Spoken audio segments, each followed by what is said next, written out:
Hello, hello, hello. I'm hoping our comment section is on the ready, Grizz. I don't know if we can see it yet. 1 second, I'm on No, full we're screen. good. We're good. We're good, yeah, we're good. Well, welcome everyone. You know what time of the week it is. Episode 5. You know, we're slowly building up a bit of an archive. Grizz, how we doing? Fresh trim on top, I can see. It's not even a fresh trim, you know. It's just one of those ones you've caught me off guard, and I feel semi-naked now that you've made Uh, me obvious that I've got nothing on my headpiece. So now I'm looking frantically for nah, look something. up, man. You're But looking. uh, but uh, but yeah, feeling good, bro. How can we feel otherwise, right? Like this is Liverpool Football Club. This is uh, how many wins in a row now? I think you mentioned it in the description. Is that Yes, four wins in a row? fourth win in a row. Haven't lost in 16 games now. Unbeaten in 16. So how can we not be happy, bro? We suffered enough last season.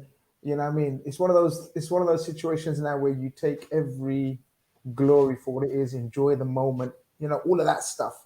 So yeah, I'm here, we here.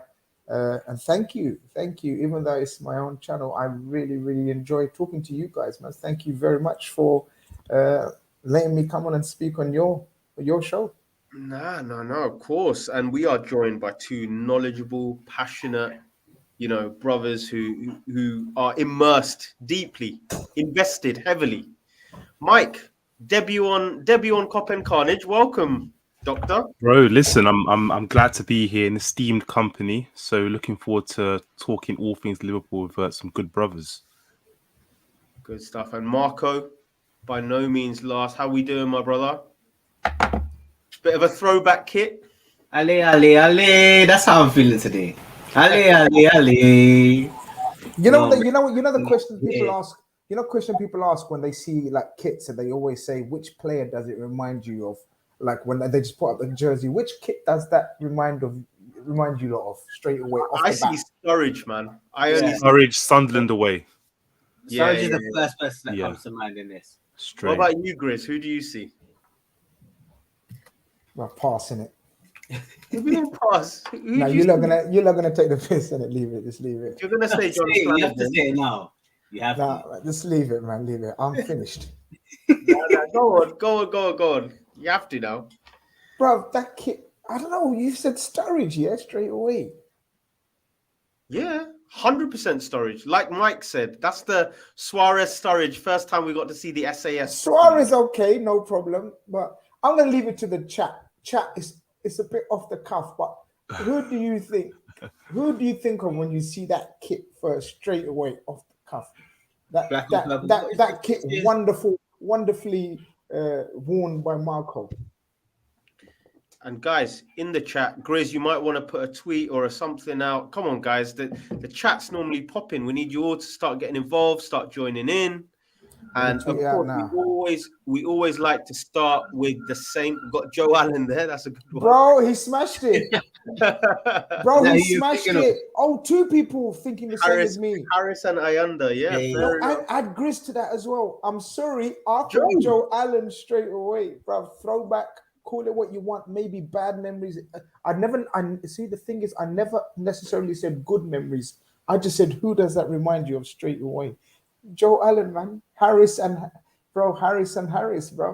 Fair enough. And Harris and Ayanda, sorry, I should say. Both agree with me, bro. as we always do, we love to know where we're reaching today. So everyone who's watching, we need a city, country of where you are tuning in from today. We love how worldwide the Liverpool family is, the KopEnd, the Carnage family. You know how it works. So tell us where you're tuning in from, and make sure that throughout you're hitting the like button, you're subscribing, and of course you are engaging in the conversation. So boys, let's start. Let's start talking, because things are going well. First, before we even go into the depths of, the details of the game, I want to know how we're feeling about Liverpool Football Club. Mike, you're a passionate man. I've known you for a long time now, Mike. How are you feeling about the team? Bro, I'm invested. And I was saying in the chat on the weekend that the one thing I've wanted is just desire from this team. Just if you fight for me, I'll fight for you. I'll defend you in the pubs, in the group chat, if you fight for me. And you're finally doing that, bro. So we see again on the weekend, we go behind by a goal, and these guys come back out at half time and they nail it. They play so much better, they win the game, and they show desire. Last season, that game's a sort of game where we come back in, it's 1-0, we come back after half time, and Wolves score a second and the game's over. And then this team just crumble. But I feel like now we're seeing this team fight, and that's literally all I need. One of the basics for me in football, it's not even about quality sometimes. It's just about can you want it? Do you want to win a game of football? And they're doing that now. And I feel like, that's going to take us a long way. And I think Pep Guardiola this morning, doing his press conference for the City game, he referenced our mentality. And I think he knows, based on what he's seeing at the moment, that when this Liverpool side have that bit between their teeth, they're coming behind in games, they're showing that desire and that mentality, they're a dangerous animal. So I'm on top of the world, man, just because they're finally showing me that desire that I wanted. Bro, quick shout out to Leighton, of course. KP, Leighton, East London vibes. If you don't know, you're about to find out. Born and bred Leighton, East London, all my majority of my life. So big up every time. Every time, Leighton.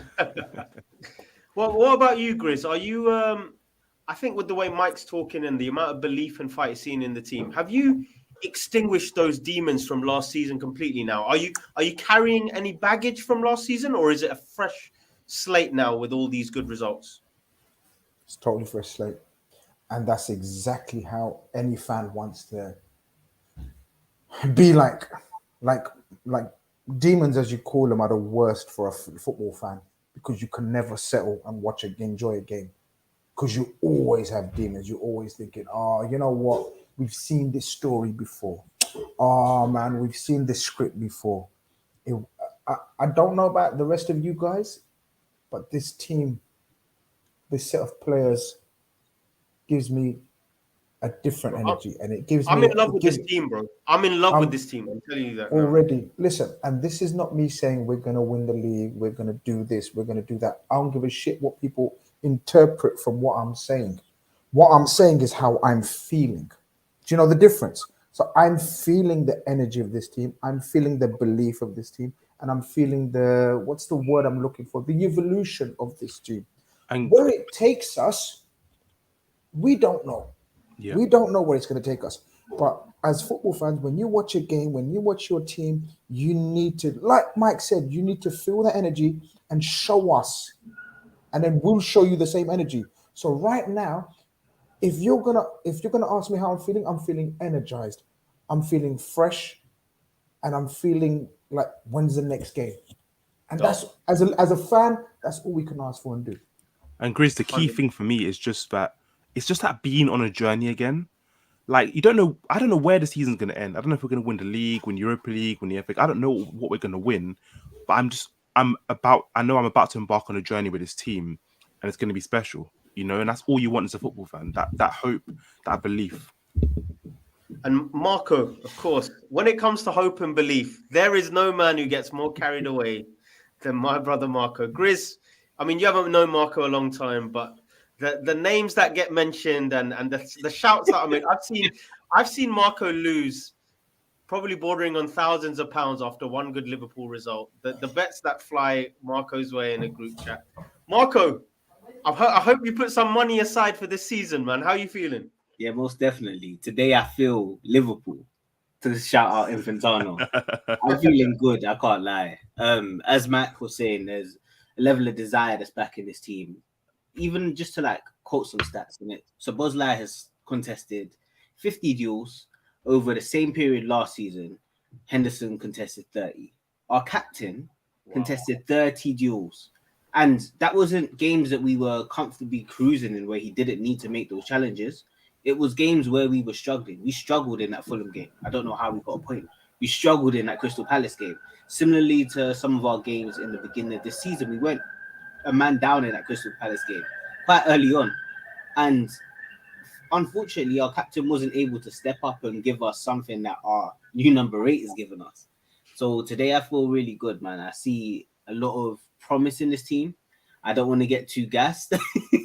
Sorry. Too late for that. Too late before he's making me laugh, but I don't want to get a bit too gassed. But I'm looking at the league, you know. I can't lie. I am looking at the league. I'm looking at. Let's You not do want the predictions. optimism. Yeah, You want the yeah. optimism. Let me give it to you. Let me just cook a little bit, stir the pot a little bit. But Okay, we're I'm gonna feeling- stir. We're gonna stir the pot plenty throughout this episode. Believe me, I'm gonna leave plenty of room for optimism. It's not a. We've done plenty of logic episodes here. We'll get some emotions into it. But let's start with the team, right? Because prior to the game, there was plenty for us to ponder and to worry about. Van Dijk out, Konate injured, Trent out. We had a midfield that had shown some good games. We had some forwards that were in and out of form. So, Grizz, I'll come to you first. Lineup. What did you think? Because, you know, we saw Jota, Gakpo, and Salah up top. We saw Szoboszlai, McAllister, and Jones in midfield. And then we had a very surprising debut given to Jarell Quansah alongside an experienced Joel Matip. And then we had Joe Gomez filling in at right back and Robertson at left back. And then, of course, Alisson in goal. That lineup has plenty of question marks in it, but how were you feeling when you saw it? So I have to be honest, I didn't like it. And obviously, you know, people can say that, you know, hindsight, you know, and everything else, but I didn't. And the WhatsApp groups can sort of testify to that.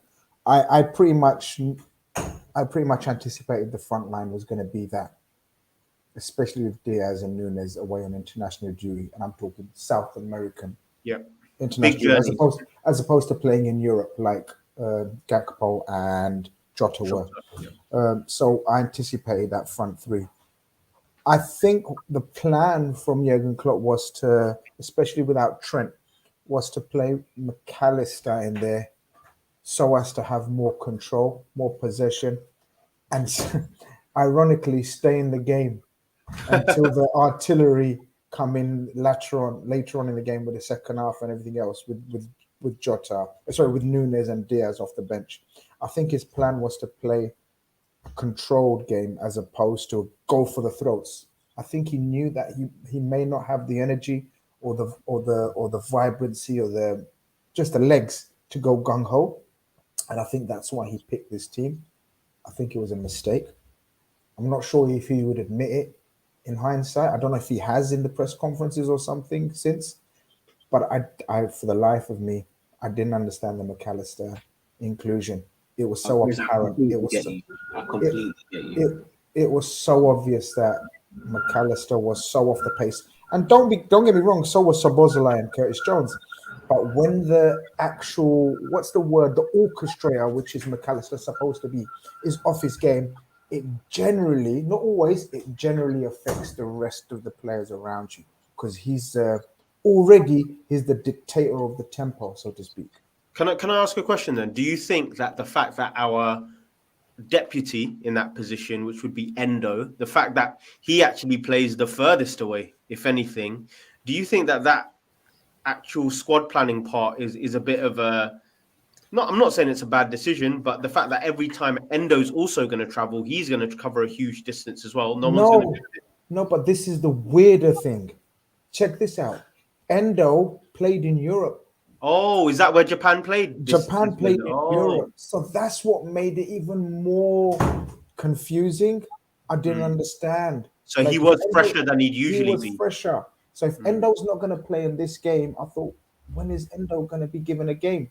But I don't know. So look, with the Jarell Quansah, I was surprised that Konate is not starting, but obviously no risks were taken. And it shows, again, huge belief from Klopp. And I don't know about you guys, but I love when Klopp believes in a young player and is brave enough to throw him in there, because that reminds me of the Klopp that we fell in love with, the brave Klopp. I don't give a shit Klopp. And I think he had lost that a little bit. And I thought yesterday he brought it back. And I want to reference a few things later on that made me double up on that opinion and view. Just before we move on, can I touch on the lineup as well? I'm going to come to you anyway, Marco, so go for it. Love it. Thank you. So I remember posting the chat, I think maybe night before around 9 o'clock, about the stuff McAllister had to not go through. I don't want it to sound like he was going through something serious, but He essentially played in Bolivia, which is 3,000 kilometers above sea level. Meters, bro. Kilometers would be the moon. My bad. Get my metrics in check. But so 3 kilometers above sea level, essentially. He was posted taking oxygen before his matches, even on the coach, just like on the way there. He travels on the Friday when we play on a Saturday. So to me, that was a complete misstep from Klopp, where he should have essentially just realized. And I thought Klopp was smarter than this, in my opinion, because he's someone that kind of does those kind of decisions. And he's a big believer in player welfare, right? Yeah. Klopp has always been vocal for the past 5-6 years. He always puts the well-being of his players first, right? One point I'd make, Mark, sorry to cut you off, bro, is that I feel like him selecting McAllister shows you how much he values him already. Because I think it's one of those where I think in most games of any importance, he wants McAllister, Salah, Van Dijk, and Trent on the pitch, and Alisson, of course. Those are like his 5 guys he wants on the pitch no matter what. The others are guys you can kind of like flit in and out. I mean, Robertson as well, he probably starts most games, but I think McAllister already, after like 5 games, is already one of his trusted lieutenants. No, I hear it. I completely hear it. But we've bought Endo for times like this. And as Grizz said, Endo played in Europe. I think he is looking towards the Lassic game because I think Endo's going to start that and be like one of the more experienced heads in that lineup. But at the same time, you could have given Endo 60 minutes, given Endo a half. Given McAllister a little bit of time to just like settle himself. He's just been back in the country. Like it just literally got on a plane. Was it a coach or plane that him, Nunes, and somebody else jumped on separate away from the initial group, and they met up with the group? So it's it's a little bit of a mess there. So I would have given McAllister a little bit of time on the bench, get him a little bit acclimatized. I know 45 minutes doesn't really do too much, but at least it's not started from the get-go when the game is really, really pacey, because you saw how they pressed us to begin with, and you saw what they were trying to do early on in the game. If we had like a grip on the game and then McAllister comes in and does his dictation thing, I think that would have been a lot better than starting him. But it panned out well, so who am I to complain? Like, even if Klopp got it wrong, his changes were amazing throughout the day, and I know we're going to speak on that later on. Okay, I mean, Mike, I'll come to you for this, because I think the wider football community all kind of look at this thing that's been running the past 12 months, which is all about Liverpool aren't good defensively, but they'll always have goals in their team. But I think it's a bit lazy to just say Liverpool aren't good defensively, because the problems that are presented every game do differ, right? Some teams have gone long and made our defense turn around. This was all about Neto's carrying of the ball. Why do you think Wolves posed Liverpool such a big problem at the start of the game? And the comments, I'd love to know what you guys think as well. Why did Liverpool find it so hard in that first 20 minutes? I don't think we could cope with that intensity at all. I think Bellegarde was running like a maniac, right? Yeah, like and I think the biggest example of this is McAllister's performance. McAllister's performance was one of a guy who could not cope with the intensity. And I think the crucial thing about that was that the Wolves players sussed that out eventually as well. So you notice the Wolves players noticed that McAllister's way off it, and they start, as soon as he gets the ball on a half turn, they're pressing him. They smell blood, and I think we have to remember these football players are wise. So we play football 5-a-side, and I'm sure you realize when there's a weaker player on another team, and you press them, you might press their touch, and I think McAllister became a weak point. And also, I think Neto, who started the season really, really well, by the way, and I think he's a top player, but he also knew he had a beast in Gomez. So I think the plan from Wolves a lot of the time was they create an overload on the right-hand side, they switch to play to Neto, and then Neto's 1v1 with Gomez. And we just couldn't deal with it. We couldn't, in midfield, we were struggling. I think Szoboszlai is an interesting player. I think he's incredible.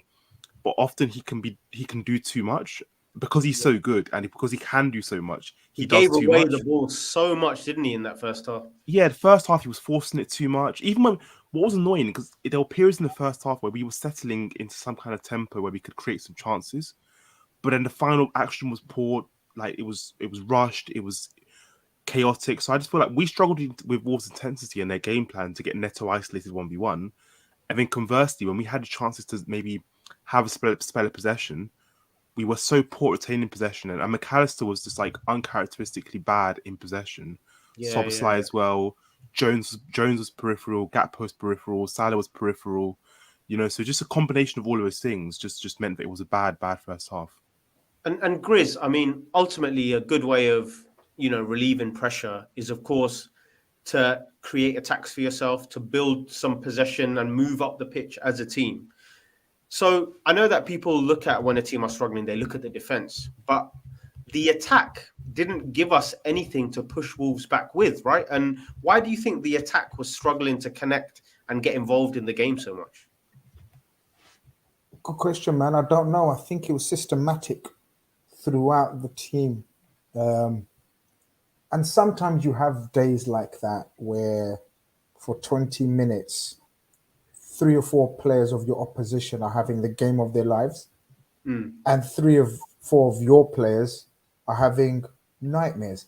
And that usually means you have the half that we had. So look, we mentioned Neto and we mentioned that new brother's name. I forgot his name. Cunha and Bellegarde. Bellegarde, that's it. Cunha, Bellegarde, Neto, and you could say Nouri had magnificent 45 minutes. I thought Nouri had Salah in his pocket in that first half and was being used as an outlet as well. I thought Semedo was quality as well. And Semedo, I mean, excellent. He was excellent. I mean, I've got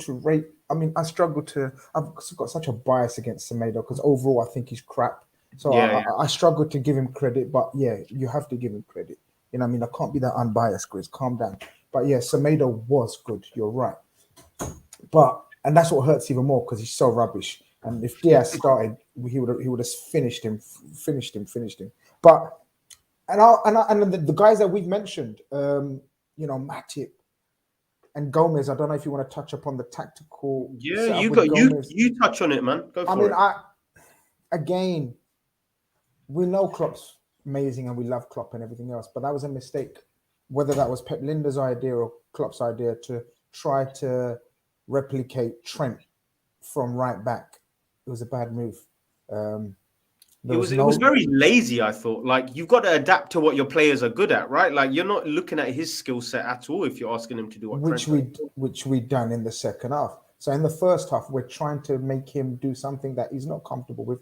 We know he suffers from confidence crisis. If things are starting off going bad, they usually tend to he's a snowball escalate. Yeah. And fair play to Gomez, it didn't happen. Like second half, we really turned it around. But if it was me, and obviously, not everyone's a genius like me, but if it was me, if Klopp was me, no, I'm joking. You tell Gomez to do what he's good at. Gomez in training, everyone talks about how Gomez is one of the hardest defenders to go past. So, when they have a drill where it's a defender versus an attacker, everyone speaks about Gomez one-on-one is sick. Like, I would have said you're up against Neto, who, by the way, wow, what an opening, whatever minutes it was. I would have said just concentrate on your man. Especially after 15, 20 minutes where Mike said they had targeted certain sections and areas of the pitch, and that was most certainly one of the areas. Nouri and Bellegarde and Neto were just overlapping, double overlaps, triple overlaps. So we should have said, Gomez, go back to your right back slot, and then Szoboszlai maybe move over, and let's just hold that shit down. We done the opposite. And obviously, if we had no foundation at the back or strong foundation, we weren't able to move forward with any control or poise. And I also think both Jota and Gakpo really, really struggled to impose themselves on the game. Gakpo's going through a bit of a weird patch. I don't know about you guys. I see it completely. You see it. So the goals are there. He scored a couple of vital goals, right? It's just overall performance. And I don't think it's solely his fault. Again, it's all about the structure of the team and Klopp's instructions. Don't think we're playing to his strengths as of yet. But, it's still good that we're in the position we are, where we're still being able to say a couple of negative things about a couple of players, but overall, still winning games. Yeah, even on the Gomez point, sorry to jump in there, Mosh. Even on that Gomez point, I think we could have made an adaptation really, really quickly where we play like a lopsided back line. You have Robertson, who's allowed to bomb on, and then you have Gomez, who's like the third centre back or withdrawn. So he handles Neto one-on-one. But when he was transitioning from that like CDM slot where he was trying to do the Trent role and then going into the right back slot, Gomez is somebody that, as we mentioned, has a crisis of confidence. I also think he sometimes struggles with with concentration issues. So if he's transitioning from one space to the other, I don't think he's fully settled when like facing up Neto. I saw Neto nutmeg him one time, and to me, yeah, it was such a simple move. Like Gomez, defender that I normally see anyway on most of his good days, he's not letting Neto get past him that easily. But maybe because he's sprinting over from one position into another, he's just a bit kind of confused, like he doesn't know his whereabouts kind of thing, and he just allows certain things to happen. So I think we could have gone that withdrawn role, and I think Gakpo didn't help himself at times on Saturday. I think sometimes he was standing right next to Lamina, and yes, we weren't moving the ball fast enough through the midfield or accurate enough with our passing, but he needed to move a little bit more, maybe interchange with Jota. Jota is someone that doesn't really like to get involved in build up too much, and is somebody that you want on the end of your chances. Gakpo is someone that you do want to get involved in build up. And if Jota's getting more of the ball than Gakpo, maybe Gakpo should go over to Jota's side, because we've seen this before. We've seen this in the Manchester United 7-0, where Darwin Núñez and Gakpo interchange. And then Gakpo's on the left wing, he scores the first goal. So we know that the players have license to interchange when they want to. And I was a little bit upset that they weren't doing that as freely as they should have been. So, I mean, I think I'm going to word it as aggressively as this. I am not going to let this man get away with how he played in that first 20, 30 minutes. Guys, I want to talk about what Grizz talked about the team understanding what Neto's doing, what Wolves are doing, and adapting, right? For me, football's still about communication and seniority, right? There needs to be a leader on the pitch.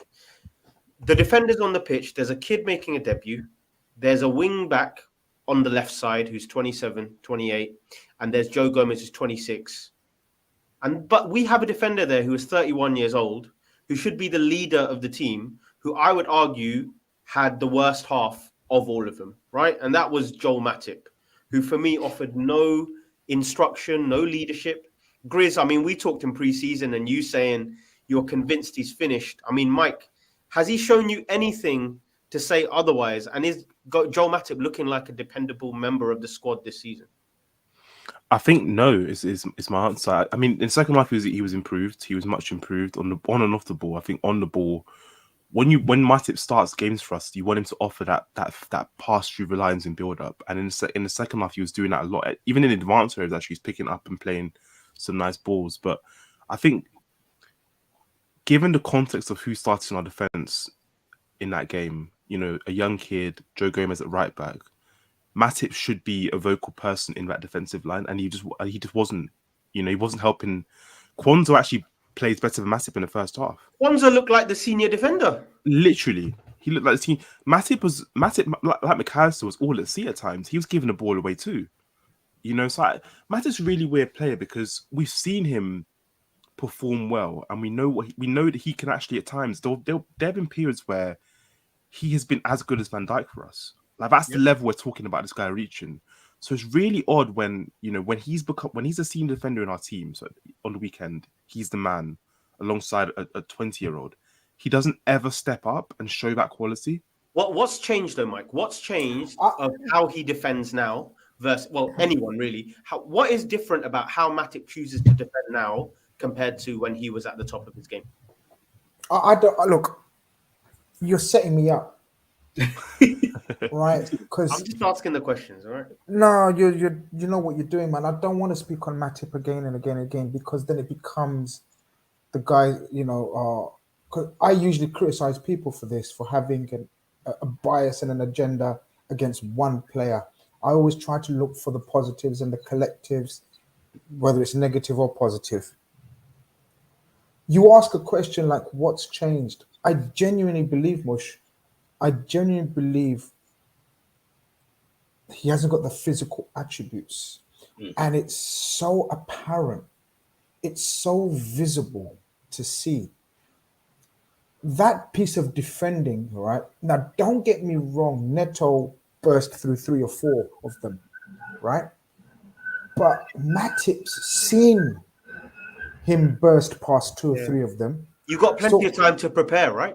You've got plenty of time, especially a man of experience, to adjust your body accordingly and your body shape. And as a centre back or as a fullback, even an absolute nobody, an amateur like me, would know suddenly to not be flat-footed, but be on my toe and anticipate that movement that Neto made.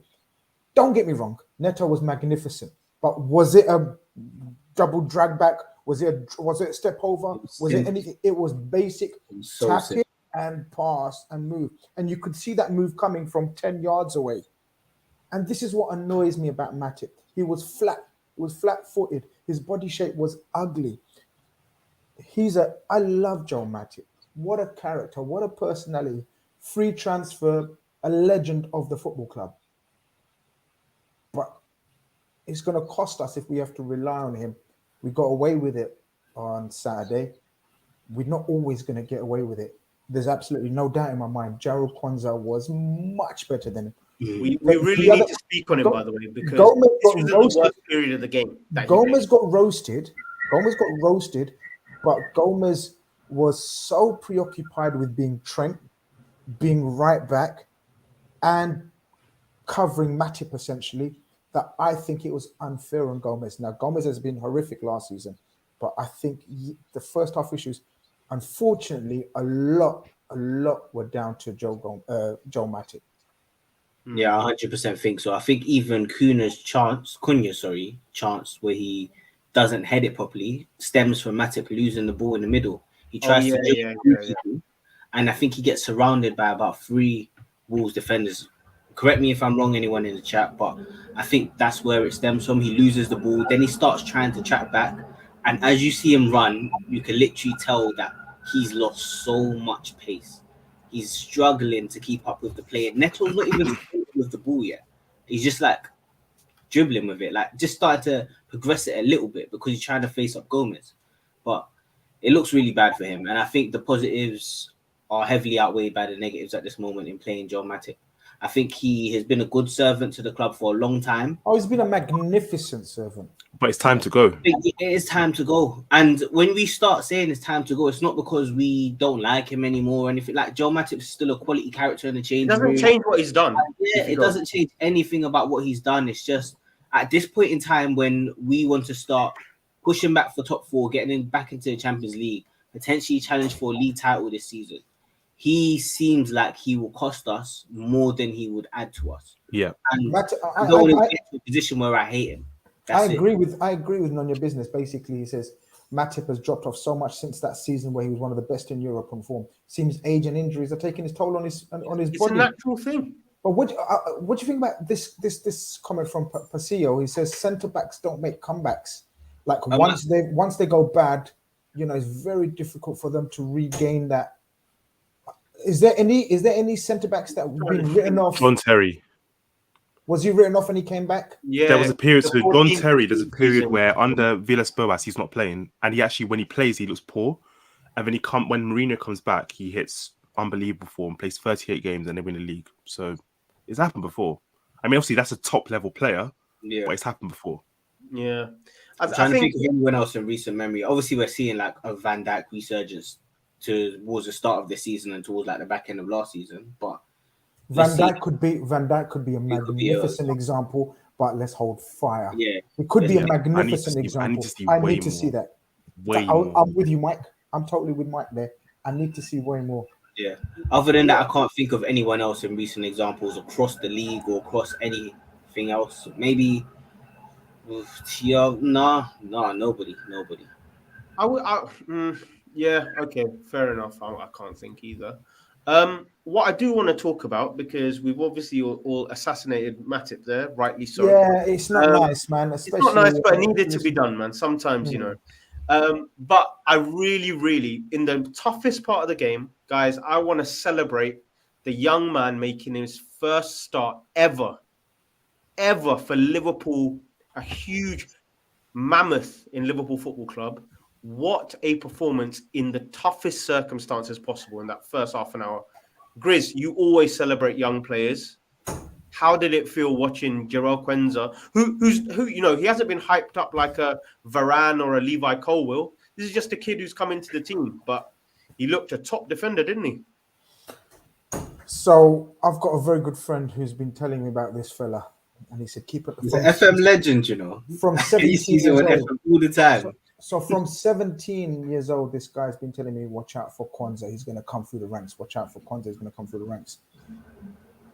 So we've seen centre-backs make their debuts for us in recent years, right? Young centre-backs, namely Reece Williams, Vandenberg, Billy the Kid, Cometio. The less said, the better about that brother.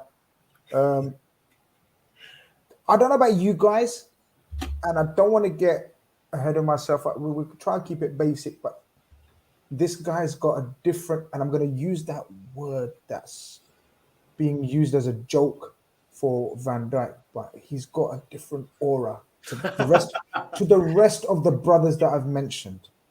So Reece Williams, Phillips, Cometio, Seth Vandenberg, all of these guys. Quansah's got a different aura to him. Now, I don't know if it's just basically his body shape, like he's a beast. But Williams was 6'5" or something as well, right?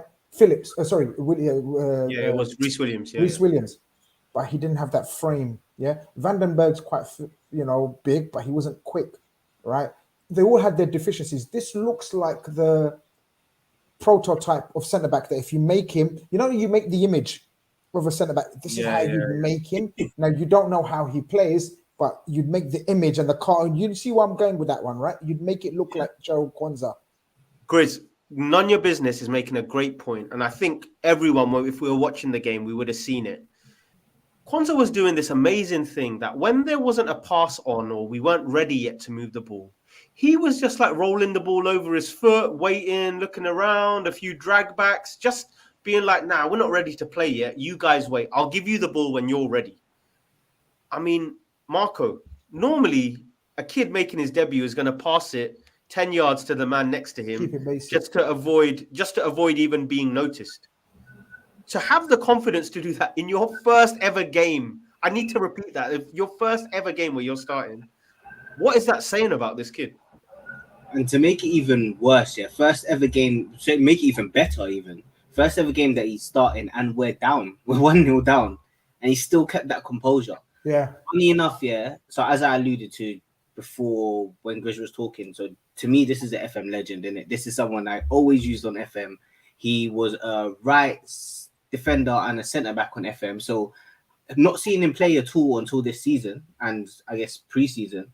I've always thought, this is somebody that we may need to keep an eye on. I like players that can play right-sided centre-back and centre-back because I assume that you're fast enough to play right-sided centre-back. In the channel. You're good enough to play in the channel and good enough on the ball to play in the channel, but you're also a centre-back. So you should maybe have a little something about you. And then now I've seen the guy and I've seen like how his stature, as Grizz said, like his type, his frame is a massive defender. And he seems like he's very comfortable on the balls. So comparisons to Reece Williams, who is 6'5", but is very slender and is a bit older than Quansah. Quansah looks like he's been built for the men's game, pause. But on top of that, he comes into the game and he's tasked essentially with passing the ball more than Matip. He made, I think, 78 passes, which was the most while he was on the pitch, compared to Matip, who was supposed to be our driving force going forward and is the person that typically carries the ball out for us. And some of the passes that Quansah was making wasn't the easy passes like out to Gomez on the right channel. It was threading it through the lines past two people and trying to get us moving up the pitch. I think there's a lot to be excited about from this young guy. I think I want to see him in Europa League on Thursday. I want him to be our starting Europa League centre-back. I want him to get as much experience under his belt in this season where we aren't in the Champions League, so that when it does come to summer and we are looking at other centre-backs, we need to put him as a benchmark and say, are you better than this guy? Will you come in and contribute? If not, we'll look at someone else. Marco makes a great point there, Mike. I mean, one thing that Jarell Quansah might have done, combined with how Matip played next to him, has there been a big disruption in the pecking order at centre back after a performance like that? I mean, it's a good. You're asking me a different question to what I think the manager will still have Matip ahead of him because the manager doesn't lose trust in players that easily, and I think Matip did enough second half to, in some ways, pay back the manager's faith in him. Does But your stance personally, differ though? yeah, but my stance differs because I think I've seen enough from Matip this season, and I saw enough from Quansah in that game to suggest that Quansah should be getting more games. I also think we gain more from playing Quansah. So we're in a position now where we're in the Europa League, and Matip, we know, is probably going to leave the club at the end of the season. We gain nothing by seeing what Matip has to offer for us this season. We gain a lot from looking at what Quansah could offer because Quansah's ceiling, we don't know what it is. We don't know what he could become. The more we play him, the more battles he gets involved in, the more bruising experiences he has, the more good experiences he has, the better for us as a club, right? You know, so I think for us, it's in our best interest to let him, you know, get more minutes under the belt. And I think it says a lot about how the manager views him that he's thrown him into that game. Because Konate, when he came on, looked fine. Like I think Konate probably could have played the game, but I think he's thought, you know what, Quansah's fine. You know, Quansah's trained with me. More I than like able him. deputy kind You of know, thing. more than able. So I actually think that says a lot about how the manager views him. So I think the manager, look, if he continues to impress, who knows what might happen in terms of the pecking order? He might push Matip out of the pecking order or down the pecking order rather. But guys, I'm really impressed. I'm really impressed. This is another one of those situations. Sorry, much very quickly. Yeah, This is another one of those situations, guys, where this could be a massive, and it's one of those slaps that we'd enjoy. A massive slap in the face for all of us that were moaning and groaning about not buying a centre back all summer. This could be. I tweeted the other day. If Quansah was bought from, let's say, Lyon or Strasbourg for 30 million in the summer, up and coming 20-year-old centre back, and we read the scouting report, 6'4", whatever, calm on the ball, distribution slick. We would have thought, how gassed would we have been? Yeah.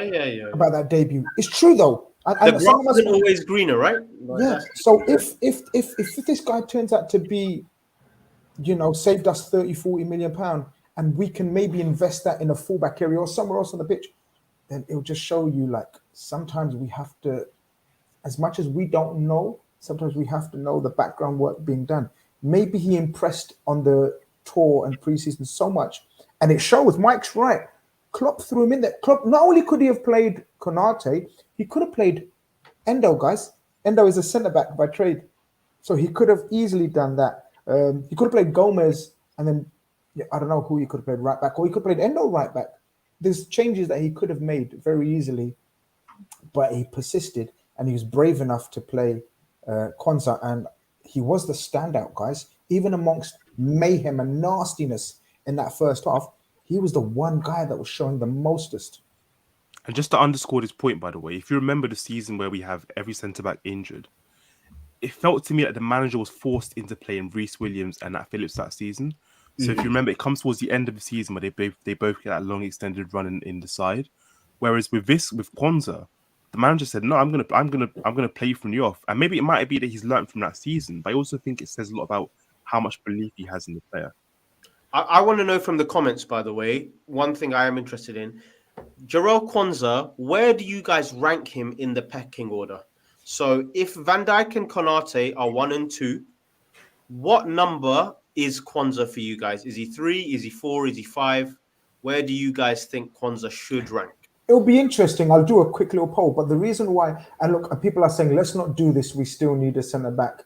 Now, we still need a centre back. I agree. All I'm saying is the guy has started off very well. So we can't stick with that opinion. No, we still need a one more if this guy turns out to be the truth. Do you get what I'm saying? I agree. Yeah. I still think it's early doors. I think we do need another one. And it's because we need a succession plan for Matip. Yeah, we know I agree. Matip is leaving. And at the same time, we also need to look at the fact that Van Dijk is getting on in age. As much as we want to keep Van Dijk for the rest of our lives, we know at one point we need to find the centre-back that can take over that berth. And for me, Gomez isn't of the level yet, and he's 26.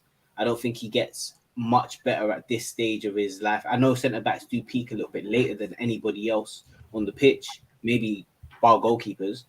But we do need to look at our long-term centre-back pairing. And at this moment in time, and this was going to lead on to another question I was going to ask. At this moment in time, I don't see anybody in the academy being of the ilk for us to say, you know what, this is our long-term successor to Van Dijk or our long-term successor to Gomez or so on and so forth. But that question anyway, who do you guys think is going to be our next youth standout? So we've seen Jarell Quansah come through. We've seen bits of Bendo. We've seen Bagatich last season. And we're going to be in Europa League and possibly, hopefully anyway, going far in the League Cup. And with Klopp having this confidence to play somebody like Quansah at this stage in time, with the amount of games we're going to play, is there anybody that you've seen in pre-season or that you know of that you feel like is going to be next up this season or might have a breakout? I'll very quickly go. Maybe not this season, but there's, we got Ben Doak for the right wing, yeah, Kane Doherty for the left wing. For the other side, Trent Kane Doherty. What's his name? Someone in the chat help me out. It's Kane Doherty, but someone in the chat correct us, please. It's definitely a mouthful, that name, though. Bro, I don't give a shit. If he's got Trent and Kane in his name, he's ridiculous. All right, that's what I'm saying. If he's got Trent and he's got Kane in his name, he's already a winner for me. Yeah, he's going to be the next sensational thing for us. I'm sure, man. Hopefully, he doesn't get any injuries like Cade Gordon has suffered. Hopefully, Cade Gordon gets back to some of the levels. Trent, Kane, Doherty. So I was right the first time, man. But yeah, this guy, he's showing ridiculous levels already. Ridiculous levels. Okay. I mean, I hope, to answer your question quickly, Marco, I hope that rather than looking at even more youngsters, I really want the likes of Ben Doak to have a really good involvement in the first team.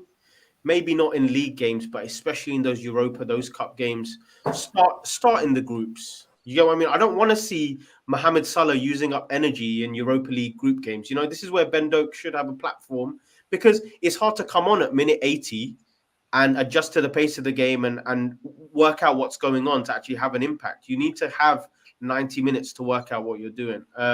Anyone for you, Mike, that you think you'd like to see really become a prominent figure out of the younger players?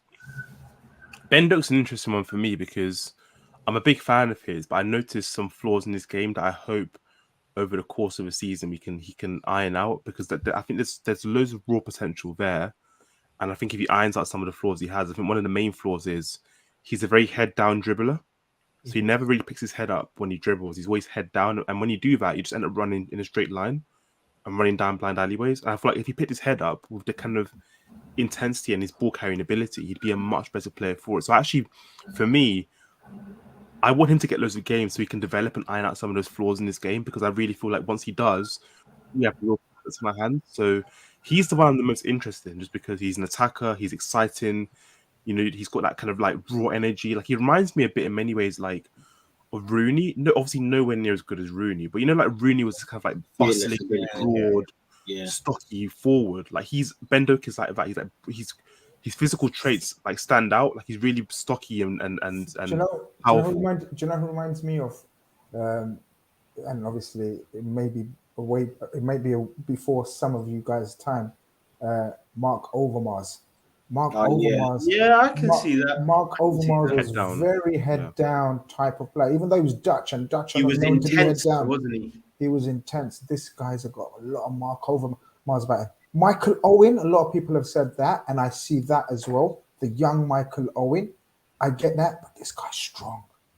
Bro, this guy's 17 and he's that strong. I want 3 years to move quick. I want time to fly. I want to see this guy when he's 20 already. You get what I mean? I'm already envisaging him when he's 20. Again. There's real talent there, man.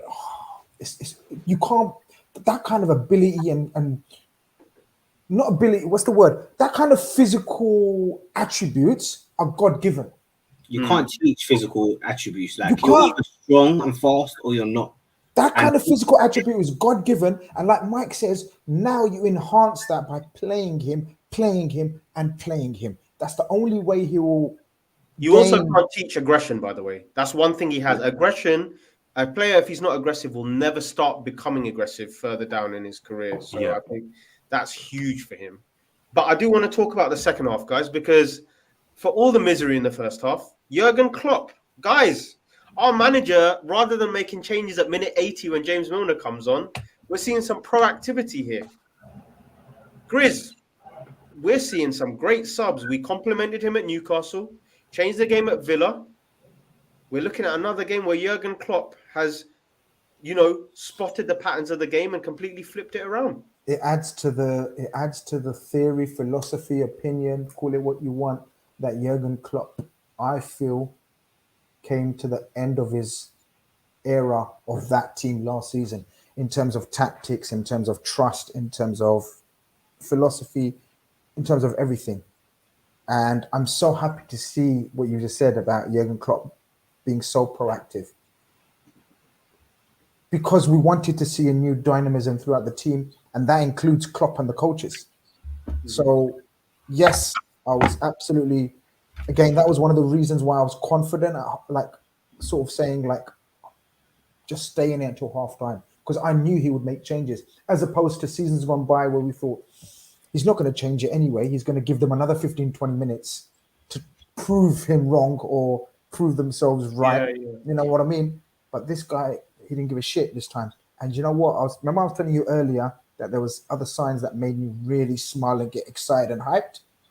It was, so we equalized, right? And we know as we're equalizing, on the subs bench is Nunes and Elliott about to come on. And I'm so certain in a normal situation, or most coaches, what you say in that situation is, hold up, guys, we've just equalized. Let's give it another 10, 15, see if we can, because we've got momentum. Let's not spoil or ruin this momentum. Let's see how it goes. The fact that he said, I don't give a shit, Gakpo scored. I don't give a shit about Jota looking livelier, because he done that pre-assist, right? Yeah. Both of you coming off, because I've made up my mind. I know what we're doing, we're about to do. And he was proved right. I love that about Klopp. That's the bit where it enhanced my opinion. We feel different this season. I mean, the big thing here is, we'll talk about the goal. Mike, I do want to give you an opportunity. Marco, I want you to prep a good analysis of the goal itself. But Mike, me and you, even on a personal level, have gone, we've knocked heads a bit about Luis Diaz, right? I've been a bit of a doubter, maybe because I haven't seen him in so long. My God, I tweeted a few days ago, when he is on the pitch, the team feels alive. And you can tell me, I'll give you this section to talk about the effect that Luis Diaz is having on Liverpool Football Club at the moment. He's just got so much quality, bro. Honestly, like technical quality, energy, desire. The way he moves on and off the ball now. Like, I've noticed one thing he used to do. He used to be very one-dimensional in the way he would come in. He would always want to come inside. But I've noticed that now he's happy to take his man down the line and get a shot off on his left foot. That's very Mane-esque, right? So a lot of the things we associated with Mane, going both ways, being a threat throughout the game, doing defensive work. Obviously, Diaz, I don't think will ever reach that Mane 2019 level, which was just otherworldly. That level's just, I've very That's few an all-timer, man. That's an all-timer right there. That's an all-timer level. But Luis Diaz is showing some of those traits that are really important. He looks, I think that's a really good point that David makes. He looks really, really assured. He looks like the senior pro. When you bring on a senior pro to save the day sort of thing. Like, we're bringing on the good players now. He looked like one of the good players, in inverted commas, right? Like, he's the one who's going to save the day. His passing is like one of his underrated traits. His passing is really, really good. There were a few nice switches he played to Elliott. So I just think we're seeing him as a player, and I think he mentioned himself in the week, we're seeing him as a player become more well-rounded and hone those skills he has and become a bit more refined, a bit more clever, a bit more delicate in the way he uses the ball. Just the all-round package is finally really developing. And I'm really excited to see what he becomes this season in terms of output, because he always looks dangerous in games now. Even in this cameo, he probably should have scored at the end. I can't remember who passes it into him. I think it might be Salah, and he should score. So he looks dangerous in games. He had a header straight away when he came on as well. Header straight away, when he was literally one of his first actions was that header. So I've got nothing but praise for him, and I think that it may, if we achieve anything this season, and I think we will achieve something special this season, Luis Diaz will be at the heart of it all. Do you know what? Can I just weigh in on that one? Yeah, because I think you make a very good point in terms of he looked like one of the big boys coming on, like one of the main players. And you got to remember that he is now no Bobby, Yep. no Mane, only Salah left. Luis Diaz is the new Liverpool strike force. And I feel as though sometimes he felt a bit, I don't know what the word is, inclined to do a Mane last season. Yeah. Now he's playing more like Luis Diaz. This is me. This is how I play at Porto. This is how I play for my national team. This is how I play. And I think Jurgen Klopp's recognized that as well. And I don't know if you guys have noticed, but I think he's becoming more of he's allowed more freedom on the pitch now to play 100. like, do you remember when we spoke about Sadio Mane's playmaking ability? It was very, very underrated. I think Luis Diaz is showing his playmaking ability. How many times does he come in and try to play 1-2s off Nunes and off Salah? The Do wall you know passes. Do you know what I think's changed, Grizz, in terms of why Diaz is there now rather than I think even if you are last season or the season before, we would have put Diaz in the chaos group, right? Like you don't know what you're going to get, but Luis Diaz will make something happen. And I think Diaz has moved up from the chaos group to the quality group, like Mike is saying. Like when Diaz gets the ball now, the 1-2 is going to be crisp. The weight of pass is going to be crisp. The dribble will be either side. It's not, I'm going to cut in and shoot against a bunch of bodies or it might go in. There's none of that uncertainty anymore. I think, Grizz, you're spot on. I think Diaz now himself sees it as after Mo Salah, I am the best attacker at this football club. And he carries himself like it as well. And I'd be really interested to know, after those two, I mean, Marco, I know we've been waiting to hear from you a bit. After those two, who's next in that level of importance? Because the two other players who are in that running were involved for the first goal, right? We had Gakpo, who scored it, and we had Jota, who was involved heavily in setting it up. Who do you think is involved in that? And describe why the goal, went the way it did. That was a question for me. So I'm going to throw in another name. I think Nunes is our third most important attacker. I think what he brings to a pitch is like unmatched. And like we were talking about, you can't teach physical ability and you can't teach aggression. You can't teach the way Nunes runs. Like if you remember the game before the last, I think it was Aston Villa, where he plays a 1-2 with someone. It wasn't even supposed to be a 1-2. The ball was supposed to go to Salah, but Salah was offside. And he motors past the defenders and leaves them for dust. But for some reason, his touch was a little bit baggy and it doesn't amount to anything. But the amount of danger that is on the pitch and the amount of threat that Nunes has, I feel like he makes defenders piss themselves. So you think it's clear of Gakpo and Jota? I don't think it's clear. I just think in this team, we have so many creators at this moment that when you have a player like Nunes that's going to make those runs and be in those channels and occupy those centre-backs, he's the one that's going to be more of a threat than somebody like Gakpo that's linking up and is going to be doing the nice interchangey things, because it is nice to like interchange and stuff at times, but we can see how it can easily be stifled in the first half of Wolves. You get somebody to sit on Gakpo, follow Gakpo around and make sure he doesn't get the ball. That kind of messes up the way we attack. So basically, I think when you play Gakpo, you're essentially replicating Bobby, and you want those wingers to be inside forwards who are trying to make runs into the space that Gakpo is trying to drag a centre-back out of. But if Gakpo's not dragging the centre-back out and he's dragging the DM around, the centre-backs are still there and there's no space for those inside wingers anymore. Now you kind of like limit what we do moving forward. Nunes is a completely different character. Like he will try and do all of the dropping stuff and it won't be as effective as Gakpo. But when you stretch the play and when you tell those centre-backs, you know what, someone's going to be running at you every single opportunity, then you start giving them a bit more to worry about. And that's when Salah can start becoming a playmaker, who I personally think out of our front three is the best playmaker. He can start coming into the spaces that the centre-back should normally be occupying, but are dropping deeper because Nunes is pushing them back. Then Salah starts to cook a little bit more, like we've seen in several games. So you think the benefit of Nunes is a bigger picture thing for our attack? So everyone benefits based on how Nunes plays. I do agree, because I think when Gakpo comes short, it compresses the whole pitch and these attackers don't get the room that they need, right? But you touched on something. Sorry, Mike. You touched on something which was a certain playmaker. I don't even want to call him a winger. We have got a playmaker, Mike, who every time he seems to get the ball in a time where you're hoping for quality on the pass, it's becoming a goal. So talk to me about the king himself.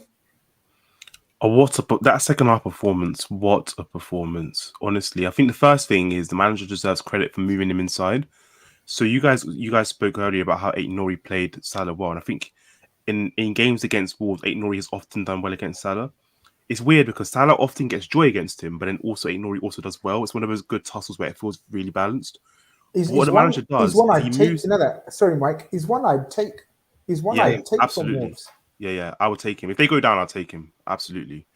One thing that the manager does that's really clever is he stops Salah from being Aït-Nouri's problem, and he now becomes Max Kilman's problem. And Max Kilman does not want to deal with Salah 1v1, but because Salah's in that zone all the time, he has to. And for a centre-back, a wide player like Salah is not... You don't want him pulling you out in those areas. You don't want him isolating you. And I think Salah sensed he had the beating of him. And it wasn't even... It was like he was going up against him 1v1 a lot. It was just like in those spaces, he knew that he was creating a lot of doubt in Kilman's mind. And if you see where he plays the pass from, Salah's not like far out wide. He's really inside in that half space, playing that pass for the winning goal, Robertson goal. You know, so I think one of the things with Salah is his playmaking has often been overlooked, but his weight of pass has always been excellent. And the composure he shows in the final third now, looking up, the timing of runs, he sees the runs, he plays the pass, the vision, it's all there. And I think we're seeing him evolve as a player. I do want to see him look a bit more dangerous in terms of the old Salah, in terms of like the goal scoring, because I do still think that you want Salah to be getting in and around the box and taking shots on and being that player. But even when he's not being that player, I think he's shown that, you know, contrary to what some of his critics would say about him, this is a well-rounded footballer who doesn't just rely on goals to be a productive player, but he can actually, you know, play for the team. He can link up with his teammates. I think another thing about Salah, and the reason why I think the Nunez point is a really interesting point that Marco makes, I wouldn't rank our attackers as the first thing I'd say. I mean, Salah is number one, and then everyone else is going to contribute in some way. But I think Salah really enjoys playing with Nunez. And now that Salah's entered this kind of like playmaking bag where he can like pick a pass out, I think the one player he loves to pass to more than any is Nunez. So I'm interested to see in other away games that we have coming up against Brighton and against Tottenham, where I do think we're going to get space in behind. I think to get the most out of both of those players, to get the most out of Salah, who's now, you know, he has always been a playmaker for us. And that's a really good point as well. The orchestra, you know, he's the one that's controlling things. I want to see him play with Nunez in those two games that we have coming up, because I really think that Salah really enjoys getting the best out of Nunez, and I think Nunez enjoys linking up with Salah. So do you know, as you was saying that, I was trying to think of possible reasons why. And you know, Salah, his game was based on what? His pace and power in behind. And we all knew, but Salah knew, like Mike said earlier, Salah knew that, like, you could almost see him in games before speaking to the likes of whoever, Henderson or Gini or Fabinho or Mane, whatever.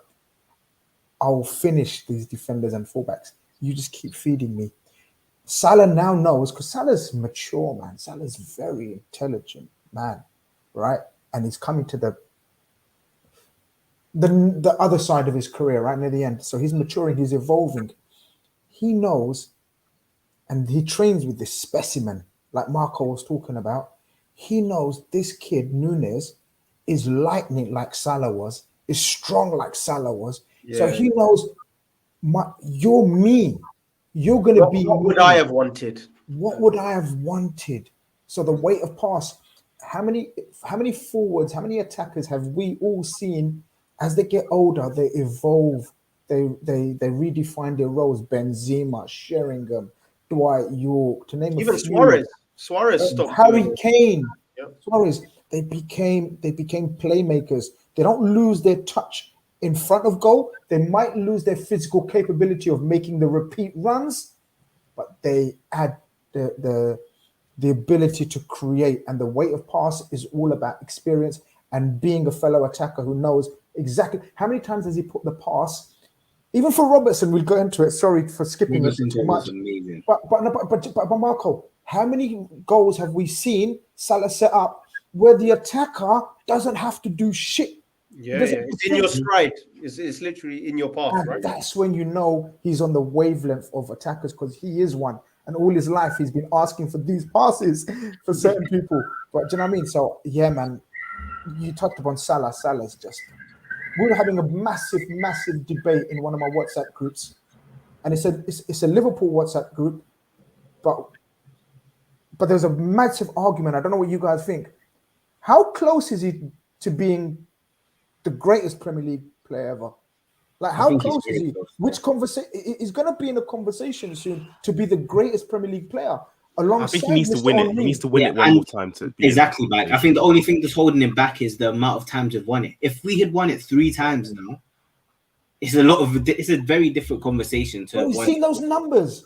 The numbers, but I do think Henry will always be untouchable for me, man. I just think for what he did in the mid-noughties, I don't think anyone's ever gonna achieve what Henry did, man.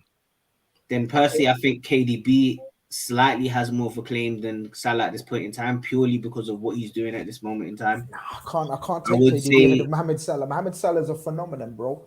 I think Salah's definitely. If we cannot compare KDB to Salah in terms of all-time Premier League. KDB is magnificent, bro. That's tight, man. KDB is elite.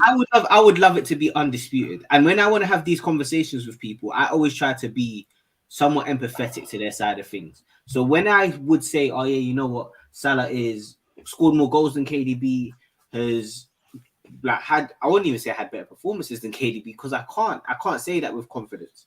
I could say he's broken the record. I think the only thing holding back more of a conversation and debate from my side, because I will fight you all to death to us part. But I agree with you guys about even one more Premier League. Yeah, even one more. Like, that would make a huge difference. I agree. Unfortunately.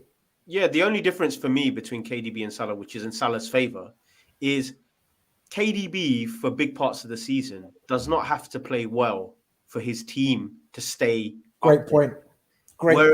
Mohamed Salah is, Jurgen Klopp said it himself, and Jurgen Klopp doesn't like to individualize one. Yeah, but Jurgen Klopp said we have achieved 95% of what we have because of Mo. He said those exact words about 2 weeks ago. So I think even Jurgen Klopp, who doesn't like talking like this, knows of Mo's importance. But I mean, Grizz, you were talking about that second goal.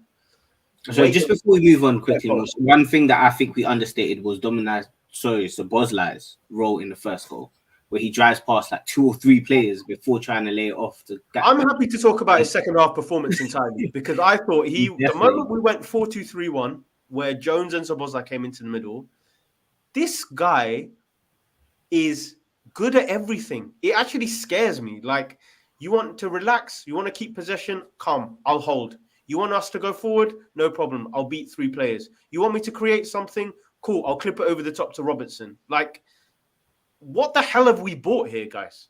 We're speaking about KDB as well. And this might be baby KDB. This might be the guy that we are looking at as the next best midfielder in the Premier League, because he can do almost everything, like you said.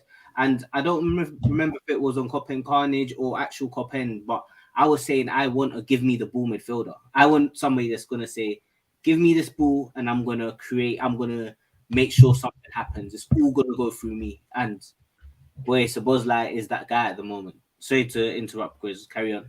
Nah, sorry, my bad. But again, I lost my call just now. I'm sorry, I interrupted. I lost my composure last night on Redfellas. If anybody watched Redfellas, I lost my composure talking about Szoboszlai. So I'm gonna just keep quiet. Otherwise, yeah, my wife's gonna start looking at me. You know what I mean? Like, what's going on? Like, I'm serious, man. I'm gonna let Mike take the floor. I agree with you, Mush. I don't think we weren't prepared for this. I don't think we've seen that. He showed me yesterday levels, so I was getting hyped the more I see him play. and I was seeing. Do you remember we were talking about he can play on the right wing when Salah goes to AFCON? We're talking about as an attacking 8. Wow, the job he's going to do instead of Henderson. Again, no disrespect to Henderson, but you know what I mean. And then he can also do the Gini role where he's just a presser. Yesterday he showed us Fabinho levels of DMness. Bro, this guy's got it all. He's got it all. He can do everything on that football pitch. To me, yeah, I'm going to lose composure. Might take over. Listen, I might lose composure too, brother, because I don't know what we've signed. Because I was wondering in our group chat, I mentioned him before we were linked. I mentioned him and said he could be a good option for us. Yes, but I didn't know he was going to be this good. Like I think I knew he's a really good player, but this is like another level where you think about. I think there are 2 games that show you the level this guy is at. It's Newcastle away, and it's also the game we just played, where he is tasked with controlling the midfield in those games, not doing a whole box-to-box energetic thing. It's about, okay, you show composure in the middle third, you keep it ticking over, and you help us just retain possession. And that's a side of his game I didn't know he had. I didn't know he had the ability to be a conductor, to be the calm head. His game is all about energy, about high pressing, but also I think what's important is, he can keep it ticking over. He can play those raking long balls. He can be the composed man in midfield. And I think the fact that he played in a double pivot with Harvey Elliott against Newcastle and helped us over the line in that game, and then we see him against Wolves playing a double pivot with Jones. Mike, don't forget, just to add to that, also, we were 10 men within half an hour against Bournemouth as well, where he then had to also control that game also. Exactly. So I think the big thing for me with Szoboszlai is we're seeing so many facets of his game in such a short period of time. We're seeing the energetic side. We're seeing him be dynamic and make those runs on the outside. But we're also seeing him control games from midfield. It's unbelievable what he's done so far. I think final point I'd make, sorry, Grizz, is I think we thought Keita was this transformational midfielder that we signed. And look, Keita was sometimes he was a good player for us, but he wasn't transformational. I think we finally have that midfielder that's going to take us from here to here in midfield, where we're going to be thinking about him and talking about him alongside your Souness's, your Gerrards, all the great Liverpool midfielders. I think he could be one that's mentioned in that bracket in years to come. I genuinely believe that. Do you know, we always talk about waiting for the right player to be the difference maker. Alisson, Salah, Virgil. Yeah. We were waiting to find that midfielder. We looked at Tchouaméni, then we thought Jude, and we've stumbled. I don't know if we've stumbled across him or what the plan was with him, but for us, FSG, Liverpool, everything else, for us to go and pay 60 million in one lump sum, he's got to be something. And the fact that we've done it raised a few eyebrows. People thought, whoa, we've gone and paid 60 mil just like that without any installments, whatnot. We must have thought he's something special, and he is. And no one else wanted him as well, Grizz. No one else wanted him. One last thing before we move on. Yesterday's performance impressed me so much, not only because of the things Mike said, but the fact that he had a stinky first half. He lost a ball. He looked leggy. He couldn't get around the pitch. He was giving the ball away. Possession stats, I don't even know. But the mentality for a 22-year-old making his debut Premier League season to turn that around, and I gave him man of the match myself. I know Robertson and I know Salah and everything else. I thought Szoboszlai, to have that mentality to turn that performance from the first half around and lead. He was. Chris, I can't believe he's 22. That is ridiculous. It's insane. It's insane to think about. The way he plays like he's got so much maturity in his game, and it makes no sense. So to go back to Grizz's point about stumbling across him, so there was a report apparently that he scored as one of our big 3 that we thought was going to be transformational, and those 3 were Tchouaméni, Bellingham, and him. And it's not that like I'm happy that we missed out on Bellingham or Tchouaméni. They would have been amazing. Yeah, I hear that. But wow, like what this guy does for our midfield. And the way he just says, you know what, I am going to control this game. I am the one that's going to take it on my back. This is like essentially what I want Mr. Liverpool to do. This is what I want our future captains to be doing, or our captains to be doing. Take the game by the scruff of the neck and say, this is my game. I'm going to run this game. It doesn't matter if we're on 10 men, 9 men, whatever. I'm going to make sure that we get dragged through this game. And he's been doing it for us in this short period of time. He's top notch. I know that I can see None of Your Business, or a few others actually have mentioned Arj as well. We really shouldn't underestimate it, because there was another 22-year-old playing next to Szoboszlai, playing a very unnatural role, holding midfield in a pivot. And he, similar to Szoboszlai, again, is showing this understanding of different things of the game, starting to feel like I'm more of a senior player than a breakthrough player now. Curtis Jones is really starting to bubble into... I think the best thing about both of these guys is whatever style of play you're going to build in the coming years, they are showing they can play any type of role within it, right? So Mike, I mean, you've always celebrated Curtis, showing a lot of dependability, I think, at the moment. That's the key thing. I think he's showing he's a man of all seasons. I think even the role he's played at times this season is different from the role he ended with last season with, where last season he was very attacking. He was often him and Diaz would play that left-hand channel, and he would often go outside Diaz and play a lot. Now he's showing he can be more of a Genie type midfielder, where he can be a bit more functional. He can keep it ticking over. He can shield the ball. He can press. All of those things. That shielding is excellent, isn't it? Body's always between ball and man. Like, it's so really good. His ball retention and ball circulation is just top. Like, he always keeps it moving for us, and he always retains possession. I think Jones is a victim of the play he was when he broke through. What I mean by that is people expect Jones to be this flary player who scores 10 to 15 goals a season, but he's not that. I think we need to understand that Jones has gone through a journey with the management team, with Linders, with Klopp, where he's become a really well-rounded midfielder. So you might see Jones play as in a double pivot. You might see Jones play in attacking midfield. You might see Jones play as a functional number 8. He is a man of all seasons now, and I think the manager wants our midfield to be full of players who can play different roles. McAllister can play different roles. Gravenberch can play different roles. Jones can play different roles. Even Szoboszlai now, he's shown that, contrary to my views before we signed him, he can play different roles too. And I think that's what he wants in midfield. He wants these players, these multifunctional players who he can use to problem solve, who he can use to dip in and out. Szoboszlai can play number 6. Jones can play Gravenberch. And I think, Jones for me is one of our most talented midfielders. I think he's going to be really important this season. And again, everyone's going to play their part this season. Jones might have some games where he sits out. Gravenberch might come in. Elliott might come in. But everyone's going to play the role. And I think it's important to understand the role that Jones played on the weekend, because alongside Szoboszlai, who everyone loves and everyone thinks is a rock star and everyone thinks is amazing, he did his thing too. So, yeah, hats off to him. Just to add to that as well, Matt. Yeah, go on, Marco. So the development as well, aspect of things. So he played double pivot with England when he won the Under-21 World Cup. So we've seen him go through this journey of being like a left winger /10 into someone that has played in multiple positions and now is being successful playing at multiple positions.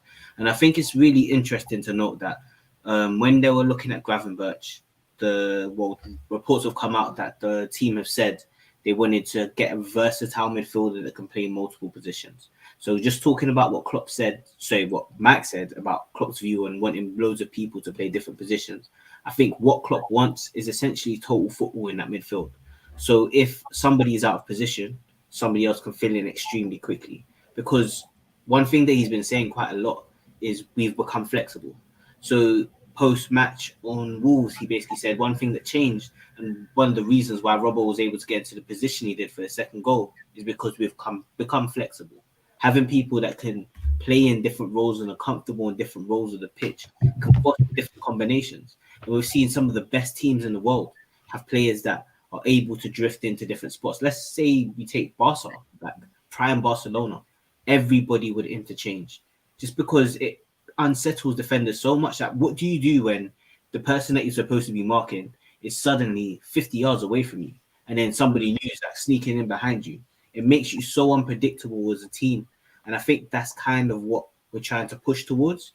And I'm loving the evolution of this team. Klopp has said this is Liverpool 2.0, and it looks like it. I know it's only 5 games into the season, but it looks completely different from what we were seeing last season, and even different from Liverpool prime. Like, we were a very counter-attacking, direct football team, but now it seems like there's a lot of control in that midfield. And yes, we are still conceding a few chances, but it's very different to the chances we'll concede in last season.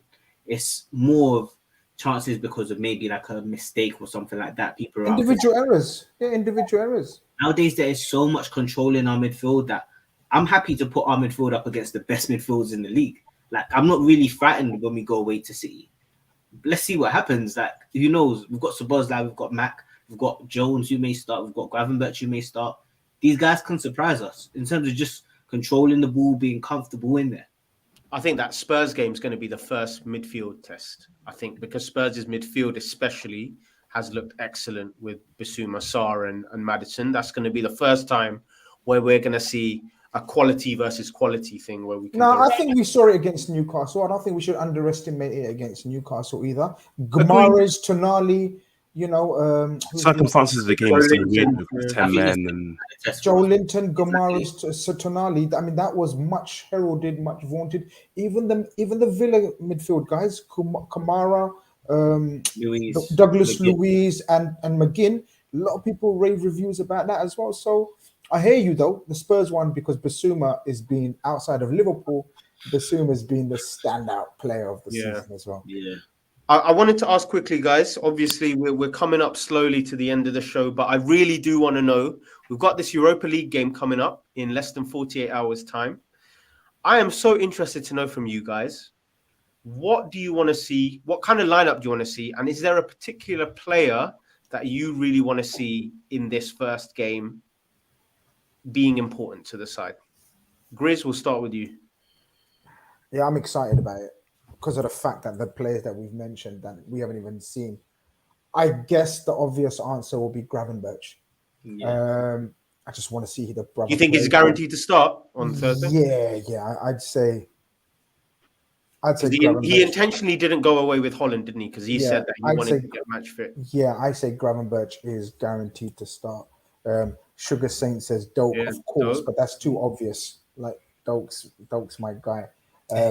But Gravenberch, I want to see, because look at the players that we mentioned and look at the things that we said Klopp's looking for in midfielders. McAllister, Szoboszlai, Curtis Jones, and then you had Gravenberch, all multifunctional, all multi-purpose. We can play all across the midfield.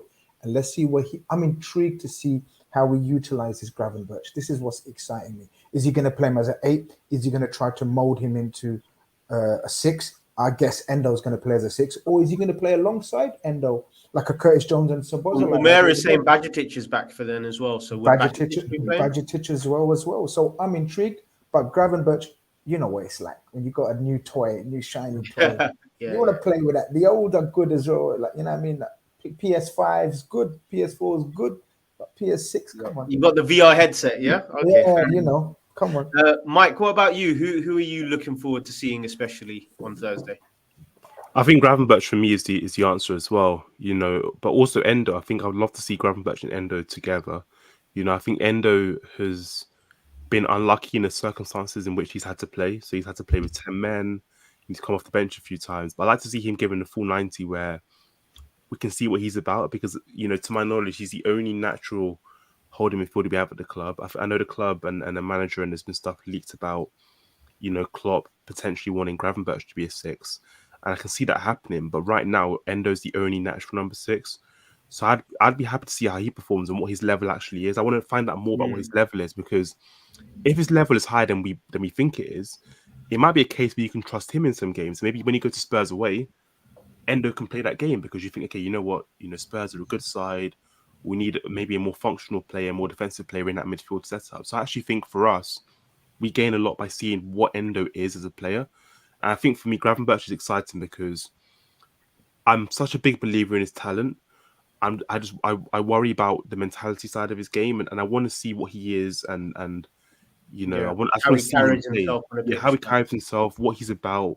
Because look, he's a young player who knows what he can become. He could be someone that the manager's able to get a real tune out of. So I think those two are definitely players I want to see, but Endo especially, because I think he could be a really useful option for us in midfield. What about you quickly, Marco? I know we've got to close up in about a minute or two. What about you, Marco? I think I'll echo and say Gravenberch. Like, as we've said, we've had so much discussion around him, and personally, I was someone that wanted to ram with Gravenberch.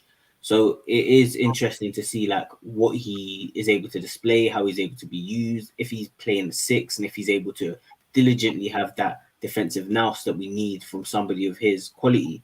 And again, he hasn't played that many games in the past year or so. So I want to see like, has he still got the physical ability? Like, has he still got that touch on the pitch? You saw a little bit when he Elliot passed it to him in the box. He did like a couple tricks, got past somebody, couldn't get a shot away. So that excited me a little bit. It was just nice to see that bit of flair from him. Also, I want to add in Elliot. And I know that's a bit left field, but Elliot's becoming somebody that's really, really contributing off the bench. What I want to see from him now is becoming a game winner in his own right, being able to start games and become that influential person from the off. So if he is able to do that in the Europa League against lower league sides, then yeah, start building up that confidence as to where you can take the game by the scruff of your neck and say, you know, this is my game, similar to Szoboszlai. Say, this is my game. I'm going to run this game. It doesn't matter who I'm playing with. I don't care if they're more senior than me. I'm going to start running this game. That's kind of what I want to see from him. Okay, well, I mean, I'll be super 10 seconds. I am looking forward to seeing Darwin Núñez in this competition because I think this competition is the big confidence and mentality builder that he will carry into the league week on week. So if we can get 10 goals from Darwin in the Europa, I think that translates to a lot more goals in the Premier League as well. I want to play him, man. What? Nah, I don't think he'll start a lot in the league, to be honest. I think Klopp really likes this impact thing where teams are a bit less structured and tired near the end of the game. So I actually think you get more from the last 20 minutes of Darwin than a full 90 where the last 20 he's probably tired. I think it's horses for courses, man. I think especially if there's a muscle fatigue thing going on around him and his hamstrings, because he's all about acceleration and pace. Yeah, and explosiveness. Yeah, I would not risk. I'm definitely going Gakpo and Jota after their performances on this weekend. I want them to build up a little bit of confidence. Though at Gakpo, Jota front line for me still. Yeah, I'll save Diaz and Núñez. I don't think he will. I think you're right. I think I agree with. I think he will play a strong team. I don't think he's going to play a weak team. I genuinely think he's going to play. Núñez and Salah will both start. I think. Yeah, Salah. I don't want to see Yeah, Salah. I think he's. I genuinely think he starts Salah. Yeah, I don't want to see Salah. I don't want to see Salah until the semi-final. I think he might start Salah. You're mad if you think that. March is when I want to see Salah. I don't need to see Salah. You lot are mad. You lot are mad. Salah starts every game. Like Salah dictates. I will vomit blood, please. I don't want to see Salah. Salah is starting on Thursday, bro. I told you. Yeah. Serious? I am 100%. Yeah. Salah's gonna start. Fair enough. I think he's gonna try to win a couple of games before Early on. Yeah. Give himself a cushion kind of thing. One of them ones. Fair enough.